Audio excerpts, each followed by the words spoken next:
आप एक बात बताओ, अगर लाखों लोग एक ही चीज को मानते हैं तो क्या वो चीज ऑटोमेटिकली सही हो जाती है? नहीं।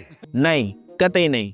अब आप खुद देखो, अगर लाखों लोग इस बात को मानते हैं कि इस बाबा के पास एक्चुअल में कोई सिद्धि विद्धि है, तो बिल्कुल नहीं, वो झूठ है। आदमी उतना ही बोले जितना पर्चा में है। अब अगर लाखों लोग मानते हैं कि इंस्टाग्राम पर जो आजकल ये नए नए बाबा, नए नए वास्तु शास्त्र पढ़ाने वाले या न्यूमरोलॉजी वाले टपकने लगे हैं, वो जो भी उपाय देते हैं या वो जो भी ज्ञान की बातें करते हैं, वो सब सही होती हैं, काम करती हैं एक्चुअल में? नहीं, बिल्कुल नहीं। इतनी ज़बरदस्त रेमेडी है, मतलब एक्चुअल में जिन लोगों की झुग्गी झोपड़ी है ना, उन लोगों के घर बन के 6-6 महीने में। चुप कर बे कुत्ते। और तो और आप यहां से ही देख लो कि अगर लाखों लोग हमारे प्रधानमंत्री को भगवान मानते हैं और इनफैक्ट हमारे प्रधानमंत्री खुद को नॉन बायोलॉजिकल मानते हैं, मैं कन्विंस हो चुका हूं कि परमात्मा ने मुझे भेजा है। तो क्या वो सच है? ना, बिल्कुल नहीं। वो एक आम इंसान ही है जो आज देश के प्रधानमंत्री बन गए हैं। किसके चलते? कॉन्स्टिट्यूशन के चलते, क्योंकि कॉन्स्टिट्यूशन ने उनको ये राइट दिया है कि हाँ, वो भी प्रधानमंत्री बन सकते हैं। ये झूठ है, झूठ है, झूठ है। और हम तो भाई फकीर आदमी हैं, हम तो इसी तरह से सवाल पूछते रहेंगे। तो क्या नाचो मैं?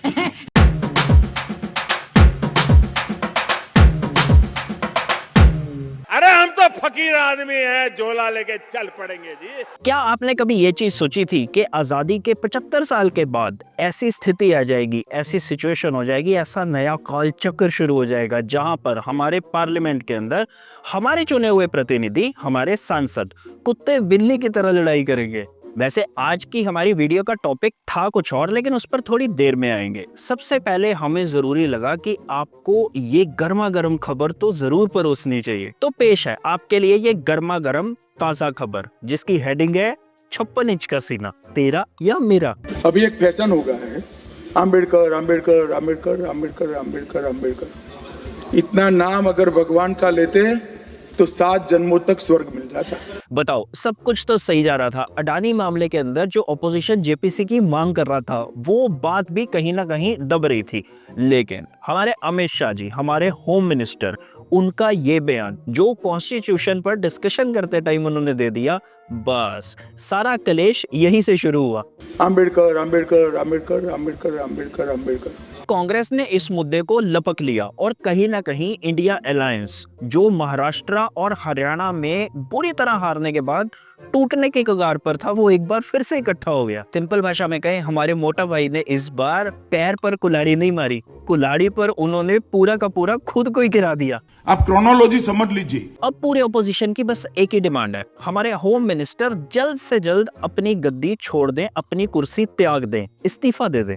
दूसरी तरफ हमारे होम मिनिस्टर का कहना है कि उनके बयान को काट छांट कर दिखाया जा रहा है, मतलब उतना हिस्सा ही दिखाया जा रहा है जहां पर उनको डिफेम किया जा सके। मैं आज जब आप सबके सामने उपस्थित हुआ हूं, तब राज्यसभा में मेरे बयान को तोड़ मरोड़ कर पेश किया गया। मेरा मीडिया के सभी मित्रों से आग्रह है, कांग्रेस ने सार्वजनिक जीवन में जो पद्धति की है कि बयानों को तोड़ मरोड़ कर पेश करना, हो हल्ला मचाना और भ्रांति खड़ी करना। पहले उन्होंने नरेंद्र मोदी जी के भी एडिटेड बयानों को सार्वजनिक किया। चुनाव जब चल रहा था, मेरे बयान को एआई का उपयोग कर एडिट किया गया और पूरे देश में इसको प्रसारित करने का घृणित काम किया गया। वैसे हम आपको अंदर की बात भी बता दें, हमारे होम मिनिस्टर अमित शाह जी अपने बयान के अंदर जो उन्होंने डॉक्टर अंबेडकर को लेकर दिया, उसके अंदर या फिर उन्होंने कॉन्स्टिट्यूशन की डिस्कशन के टाइम पर जो स्पीच दी है, उस पूरी स्पीच के अंदर उन्होंने काफी बातें हैं जो आपको नहीं बताई। जैसे वो ये बताना भूल गए कि 1949 के अंदर जो हिंदू कोड बिल आया था, उसके प्रोटेस्ट के चलते आरएसएस ने जवाहरलाल नेहरू के साथ साथ डॉक्टर BR अंबेडकर के भी पुतले फूके थे। आप क्रोनोलॉजी समझ लीजिए। हमारे होम मिनिस्टर को ऐसा लगता है कि डॉक्टर BR अंबेडकर का नाम लेना आजकल इस देश के अंदर एक फैशन सा बन गया है। लेकिन नहीं, ऐसा नहीं है। एक्चुअल में आजकल इस देश में क्या क्या फैशन बन गया है, चलो वो बताते हैं। ऑपोजिशन के सांसदों को बल्क के अंदर पार्लियामेंट से सस्पेंड करके धड़ाधड़ बिल्स को पास करना, राज्यसभा स्पीकर के खिलाफ नो कॉन्फिडेंस मोशन, वो भी ऑपोजिशन की तरफ से उसको लाना, धर्म के आधार पर, किसी की आइडेंटिटी के आधार पर एक सांसद का दूसरे सांसद को भरी संसद के अंदर बेइज्जत करना। अल्लाह माफ करे, बहुत मनुष्य लग रहे हो, मत करो, रहने दो। और तो और अब तो ये आलम हो गया है कि हमारी पार्लियामेंट के अंदर तो कलेश हुआ ही करता था, अब तो बाहर भी सांसद एक दूसरे के साथ कुत्ते बिल्ली की तरह लड़ना शुरू हो गए हैं। नहीं नहीं नहीं, हम ये बात बिल्कुल मानते हैं कि इस भिड़ंत के चलते जो बीजेपी के सांसद है उनको भयंकर रूप से चोटें आई हैं।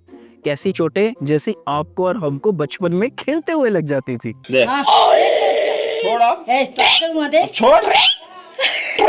और इसके चलते इन सांसदों की इतनी बुरी हालत हो गई कि इन बेचारों को आईसीयू के अंदर एडमिट होना पड़ा, इनको आईसीयू के अंदर एडमिट करवाना पड़ा, जहां पर बड़े बड़े कैबिनेट के मंत्री इनसे मिलने आ रहे हैं, जहां पर हमारे प्रधानमंत्री फोन पर इनका हालचाल पूछ रहे हैं। प्रणाम सर, मुकेश लाल। नमस्ते, कैसी है भाई तबीयत? हाँ सर ठीक है, अभी भी चक्कर सा आ रहा है, घबराहट सी हो रही है। नहीं, पूरी केयर करना, जल्दी बिल्कुल मत करना और सारी ट्रीटमेंट लेना। लेकिन है ये आईसीयू में। गजब टूबीबाज आदमी। एक्चुअल में क्या है ना, हमारे प्रधानमंत्री, उनका दिल बहुत बड़ा है। अगर ये गलती से जहन्नुम भी पहुंच जाते ना, वहां पर भी हमारे प्रधानमंत्री इनको फोन करके इनका हालचाल पूछते। बिल्कुल आपने मेरे दिल की बात बता दी। नहीं नहीं नहीं, हम ये कतई कहना नहीं चाह रहे कि जब फार्मर प्रोटेस्ट के चलते 700 किसान दिल्ली बॉर्डर पर शहीद हो गए थे, उस टाइम पर हमारे प्रधानमंत्री का दिल थोड़ा सा छोटा हो गया था, कोई फोन कॉल नहीं आया था। मणिपुर के टाइम वहां पर हमारे प्रधानमंत्री का जो 56 इंच का सीना था वो एक्चुअली 6 इंच का होकर रह गया था। हम ये बिल्कुल नहीं कह रहे। स्टूडेंट्स वो जब पेपर लीक के खिलाफ बेचारे प्रोटेस्ट करते हैं और उनके ऊपर धनाधन लाठियां बरसाई जाती हैं, उस टाइम पर हमारे प्रधानमंत्री शायद अपना फोन घर पर भूल जाते हैं। रेसलर्स के प्रोटेस्ट को ही ले लो, वहां पर हमारे प्रधानमंत्री ने कितना बड़ा दिल दिखाया था। चलो, हम इन सब बातों में बिल्कुल नहीं जाना चाहते। एक्चुअल में ये सब मुद्दे जो थे ये देश के लिए बहुत छोटे छोटे मुद्दे थे। बड़ा मुद्दा क्या है कि बीजेपी के सांसदों को भयंकर रूप से चोट आई है। नहीं, पूरी केयर करना, जल्दी बिल्कुल मत करना और सारी ट्रीटमेंट लेना।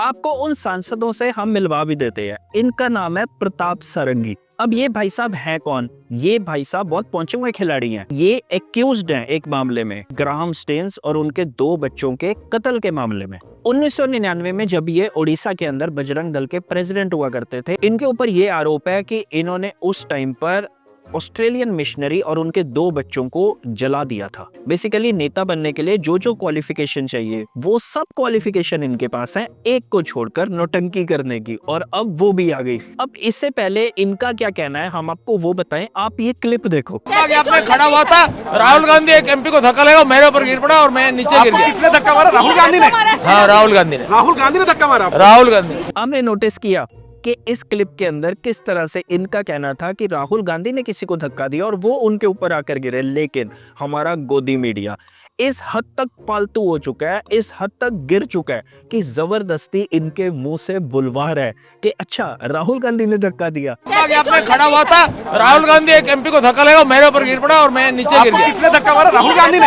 हाँ, राहुल गांधी ने। राहुल गांधी ने धक्का मारा? Rahul Gandhi. No my dear friend, मैं तुम्हें भड़वा कहता हूँ, दलाल कहता हूँ, और बताओ। ऑल इन ऑल पूरी बीजेपी का इनफैक्ट ये कहना है कि राहुल गांधी वो बहुत ज्यादा अग्रेसिव हो गए थे, मतलब कि वो साउथ के सुपरस्टार बन गए थे अचानक से, और उन्होंने बीजेपी के एमपीस को पेल दिया, धुन दिया, रगड़ दिया।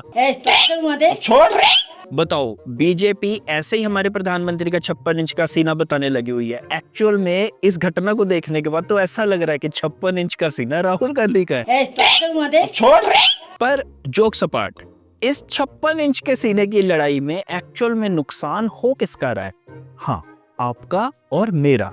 मतलब आम जनता के जितने भी मुद्दे हैं वो इन नेताओं की ऐसी नौटंकियों के अंदर इसी तरह दबकर रह जाते हैं। ये नेता इसी तरह कभी नेहरू, कभी बाबा साहेब, कभी बाबर, कभी मुगल, इन्हीं मुद्दों के अंदर आप लोगों को उलझा कर रखते हैं, क्योंकि अगर एक्चुअल में कहीं एक्चुअल मुद्दों के ऊपर डिबेट होने लग जाए तो ये भयंकर तरीके से फंस जाएंगे। ये झूठ झूठ है, झूठ है, झूठ है। आप कभी भी इनको एक सिविलाइज्ड मैनर में बढ़ती महंगाई के ऊपर डिबेट करते हुए नहीं देखोगे। चाइना के इंपोर्ट्स जो बढ़ते ही जा रहे हैं उसके ऊपर डिबेट करते हुए नहीं देखोगे। जो अनएम्प्लॉयमेंट का रेट है आज इस देश के अंदर उसके ऊपर कभी डिबेट करते हुए नहीं देखेंगे। जो पेपर लीक होते हैं इसके ऊपर डिबेट करते हुए नहीं देखेंगे। बस इसी सब के चलते हुआ क्या, अब विंटर सेशन भी खत्म हो गया। वो विंटर सेशन जिसके अंदर बहुत अहम मुद्दे थे जिनके ऊपर डिस्कशन होनी थी। Indian ports bill, Waqf amendment bill, one nation one election bill, disaster management amendment bill, railways amendment bill, banking laws amendment bill. देश के सामने इतने बड़े बड़े मुद्दे हैं, इतनी बड़ी बड़ी डिस्कशंस हैं जो पेंडिंग हैं और जो हमेशा आगे पेंडिंग ही रहने वाली हैं। क्यों? क्योंकि ये नेता अभी भी बाबर में उलझे हुए हैं, ये नेता अभी भी मुगलों में उलझे हुए हैं, या ये लोगों को मस्जिदें खोदने के काम पर लगा देते हैं, या फिर आपस में ये इसी तरह कुत्ते बिल्ली की तरह लड़ते रहते हैं। देखो, हमारा तो काम है आपकी तरफ से इन नेताओं से टाइम टू टाइम ऐसी चीजों के बारे में पूछना। एटलीस्ट हम इतनी हिम्मत करते हैं, हम चाहते हैं आप भी इतनी हिम्मत करो, आप भी ये सवाल पूछने शुरू करो। मगर क्यों? क्योंकि इन सब के चलते हमेशा होता क्या है, और अब इस मामले में भी होगा क्या, अब एक बवाल खड़ा होगा, उसके बाद एक नया मुद्दा आपके सामने पेश कर दिया जाएगा और आप इसी तरह मोटा टैक्स देते रहोगे और बढ़ती महंगाई को लेकर रोते रहोगे। लवणे न भोजन। सिंपल भाषा में कहें, इस हमाम के अंदर सब नंगे नहीं है। बेसिकली इन सब नंगों ने मिलकर अपने आसपास एक हमाम बना लिया है आपके पैसों से, और उस हमाम के अंदर ये आपको आए दिन खींचने की कोशिश करते रहते हैं। इसलिए अवेयर रहो, अच्छी अच्छी बुक्स को पढ़ो, और जहां पर भी इस तरह के ठग आपको मिलते हैं उनसे भिड़ जाओ। India is great, be healthy, be happy.